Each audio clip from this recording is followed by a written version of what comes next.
নমস্কার বন্ধুরা, আজ আমি একটা চিকেনের রেসিপি আপনাদেরকে দেখাচ্ছি। আপনারা দেখতে থাকুন। এই চিকেনের রেসিপিটার নাম হলো এমএফসি চিকেন। এমএফসি চিকেন বানানোর জন্য যে যে উপকরণগুলো লাগবে আপনারা দেখতে থাকুন। এখানে চিকেন রাখা আছে, এখানে কর্নফ্লেক্স গুঁড়িয়ে রেখেছি, এখানে আদা কুচি, রসুন কুচি, এগুলো পরে আমি ছিঁচে নেব। এখানে কর্নফ্লাওয়ার রাখা আছে, এখানে নুন, এখানে আমি একটা ডিম নিয়েছি, আর এখানে রিফাইন অয়েল আমি রেখেছি।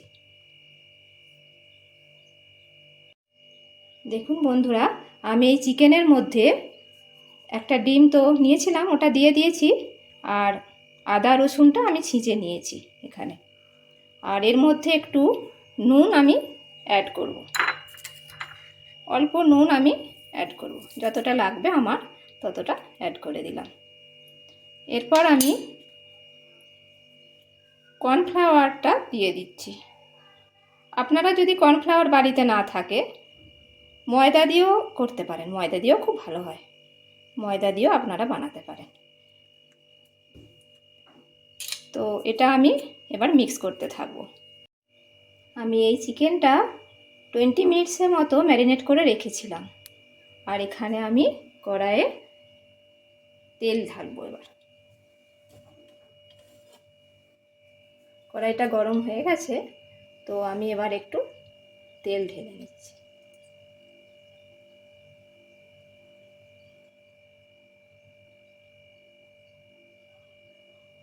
তেল ঢালা আমার হয়ে গেছে। এবার আমি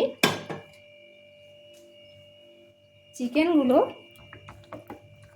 এই কর্নফ্লেক্সের মধ্যে মাখিয়ে,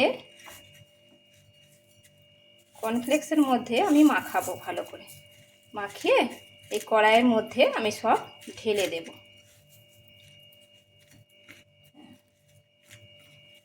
ভালো করে মাখিয়ে নিয়েছি আমি এই কড়াইয়ের মধ্যে সব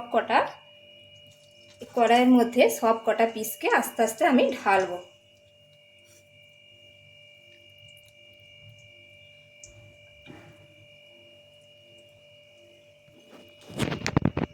দেখুন বন্ধুরা, আমি সব কটা পিস কড়াইয়ের মধ্যে দিয়ে দিয়েছি। এবার আমি একটা থালা চাপা দিয়ে দেবো, যাতে এটা খুব ভালো করে সিদ্ধ হয়ে যায়। ঢাকা খুলে আমি এবার এগুলো একটু নাড়াতে থাকবো। আপনারা হয়তো ভাবছেন যে আমি কেন কেএফসি চিকেনের মতো দেখতে, অথচ কেন আমি এর নাম দিয়েছি এমএফসি চিকেন। একবার অনলাইনে আমি কেএফসি চিকেন অর্ডার করেছিলাম। আমার মেয়ে খুব ভালো লেগেছিল খেয়ে, বলেছিল মা আমাকে আরেকবার বানিয়ে দেবে এরকম ধরনের চিকেন। তো আমি তো জানি না কেএফসি চিকেন কীভাবে বানাতে হয়, তো আমি বলেছিলাম ঠিক আছে আমি বানিয়ে দেবো। আমি বানানোর পর ওর খুব ভালো লেগেছিল, এইভাবে বানিয়েছিলাম, ওর খুব ভালো লেগেছিল। ও তখন এই চিকেনটার নাম দিয়েছিল এমএফসি চিকেন। এমএফসি চিকেন মানে মাদার ফ্রাইড চিকেন। কেএফসি চিকেনটা আর বলতো না, তারপর থেকে ও বলতো আমি এই চিকেনটা কেএফসি চিকেন আর বলবো না, মা এমএফসি চিকেনেরই নাম দেবো।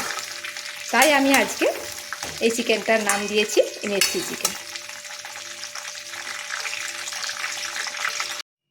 এই যে আমি এইভাবে সাজিয়ে নিয়েছি চিকেনটা। আপনারা এইভাবে বানিয়ে খাবেন, খুব ভালো লাগবে খেতে।